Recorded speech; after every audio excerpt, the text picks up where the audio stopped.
घोसी उपचुनाव जीतने के बाद जहां समाजवादी पार्टी के नेताओं और कार्यकर्ताओं का जोश हाई है, वहीं बीजेपी को घोसी में मिली हार के बाद अब वो 2024 की तैयारी में जुट गई है। भाजपा ने अब अपने पार्षदों को जीत के लिए तैयार करना शुरू कर दिया है। बता दें कि ताज नगरी आगरा में 3 जिलों के पार्षदों की बैठक हुई, जिसमें उत्तर प्रदेश के पूर्व डेप्यूटी सीएम और राज्यसभा सदस्य दिनेश शर्मा ने पार्षदों को जीत का मंत्र दिया। पार्षदों को जीत का मंत्र देने के बाद मीडिया से बात करते हुए दिनेश शर्मा ने विपक्ष पर जमकर हमला बोला। इस दौरान उन्होंने घोसी उपचुनाव की चर्चा की और कहा कि वो सीट सपा की थी, उनके पास चली गई। अखिलेश यादव अपनी समीक्षा करें, उनकी पारंपरिक सीट आजमगढ़ और रामपुर सीट पर भाजपा कमल खिला है। हम घोसी चुनाव के परिणाम का परीक्षण करेंगे। उनसे पहले पूछ लीजिए कि उनका आजमगढ़ और रामपुर कहाँ गया। वो तो समाजवादी पार्टी का था, वो बीजेपी ने जीत लिया। मैं ये नहीं कहता हूँ कि घोसी के हार और जीत के बारे में मैं एक से, हालांकि वहाँ पे समाजवादी पार्टी की सीट थी, समाजवादी पार्टी को चली गई, लेकिन हम उसके बावजूद कहते हैं कि जो रिजल्ट है उसका हम परीक्षण करेंगे। लेकिन उनको तो सोचना चाहिए, उनका तो हमने रामपुर और आजमगढ़ जो कभी जीते नहीं सकते थे, वो बीजेपी ने जीता है। तो इसीलिए उनको एक से खुश होने की जरूरत नहीं है, उनके लिए तो पूरा प्रदेश प्रतीक्षा कर रहा है। ये जो गठबंधन है और बीजेपी, एक भी सीट विपक्ष को नहीं मिलेगी, ये मान के चलिए।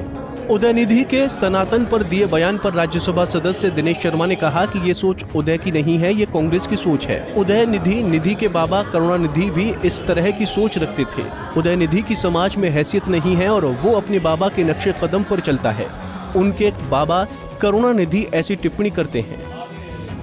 ये जो उदय नाम का एक व्यक्ति है जिसकी समाज में हैसियत नहीं है, वो अपने बाबा के नक्शे कदम पे चल रहा है।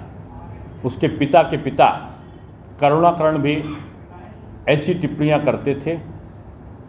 उनका बेटा भी, जो कि एक दूसरे प्रकार की आइडियोलॉजी रखता है, वो सनातन के बारे में जो सोचता है ना, ये उसकी अपनी आइडियोलॉजी नहीं है, ये आइडियोलॉजी कांग्रेस की आइडियोलॉजी है।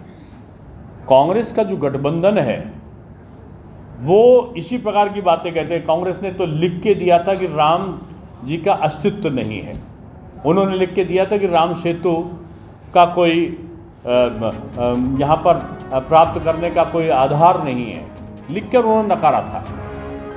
और उन्होंने एक ने तो राज्यसभा सदस्य दिनेश शर्मा ने भारत और इंडिया गठबंधन पर कहा कि देश को बांटने वाले दलों का गठबंधन घमंडिया है। इसके दल शहर से बुझे सांप्रदायिकता और जातिवाद के तीरों को चलाने की कोशिश करते हैं। इन दलों ने देश की प्रगति की अवधारणा को नष्ट किया है।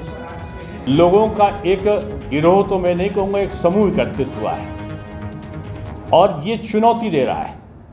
और इसकी चुनौती को, ये जो उदय है ना, ये 2024 के चुनाव में जनता इसको अस्त कर देगी। ये उदय नहीं हो पाएगा, ये राजनीतिक रूप में अस्त होगा और सारी सीटें बीजेपी जीत कर आएगी। इसने चुनौती राष्ट्र की सांस्कृतिक विरासत को दिया है।